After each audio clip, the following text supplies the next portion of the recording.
All right. This is Timely Talk with Drew and Emma Folks. Hey, Andrew Snorton and Emma Folks. Hey, thanks. Good afternoon, Emma. Good afternoon, everybody. Hopefully everyone's having a good day and a good week. And before we get started, definitely wishing everybody a healthy and happy holiday season. Don't let the stressors of the year get to you. Please take time to enjoy and embrace the beauty of the holiday season. Yeah, one thing I like about, no one likes the cold unless you're, one of those real northern people. But one of the things that I've learned about the cold and the seasons is you have to kind of go with the flow.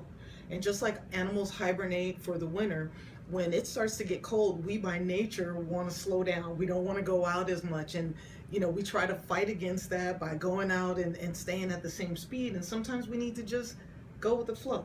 If nature's saying, it's cold outside, do what the animals do. Just slow it down a little bit, eat some comfort food, hang out with your buddies, hang out with your friends. Either right? that or bundle up and I kid around. It's like move quickly and Right, when the right. wind pauses or what have you, make your way. But like you said, the seasons are going to come. And even though in recent years it seems like the season is here, then there's a little hiccup where it's like a spike for a day. You just think about this past weekend, like this past Friday, it dropped down about like 30, 35 degrees. But then like Saturday evening, the temperature trended up to like 55 or 60 and then dropped back down. So you still just try to make the adjustments you can, and you understand, look, change of seasons, things are going to be a little bit different. Just try to make those adjustments and make the most of it, and have some fun with it too. Yeah, and with those changes, we've also had a change in our country. Really? What type of change would that be? A change of the norm. Our new normal, being politically correct, was kind of not the thing. I think there are a lot of people who wanted to go back to the way things used to be.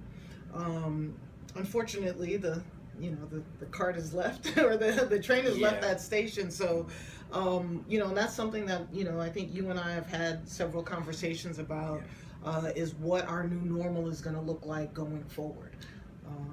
There was a lot of talk about there being a war on Christmas, and a war on, a lot of other things. And right now, I think one of the most important things that we, as African Americans or minorities, have to realize is we can't rely on anybody else anymore. I think you hit the nail on the head. I think, number one, don't get me wrong, people are entitled to what they think. There's no issue with that, but I think the way that the message is delivered and how people think, just because they feel a certain way, gives them license to act a certain way, and that's the difference. We can disagree on something, and we have every right to disagree on things, but it really shouldn't go any further than that. When you feel like that is license for you, when you see some of the responses that have been made and the comments that have been made, and the fact that people feel like they can do whatever, that's a very dangerous situation. What does that mean? What does that mean for people in general? You've got to be, you definitely have to be centered. And what that means is you've got to look out for what's going to be in the best interests of your family or community or things along those lines. Hey, wow, we got a call. Not now. Not yet. We can't take calls right now, but we're going to soon enough. So I'll let this ring out and then make sure I have this totally shut off. So bear with me. But I think, one of the first things we have to look at is we do have to look inward. Some people made the argument that, when it was segregation, it was better for people. And I'm not going to necessarily agree with that, but one thing I will agree with is the fact that when you think about, let's say, your economic structure or things along those lines, you had to buy from your mom and pop. You had to buy from your neighborhood. So when you think about some of those examples of like Tulsa's, first thing that comes to mind with Black Wall Street, how everything was so concentrated with the hospital system to movie theaters, the banking, and what have you. There are definite lessons learned from that era in regards to how to do a better job of, I'll say, internal investment. Right.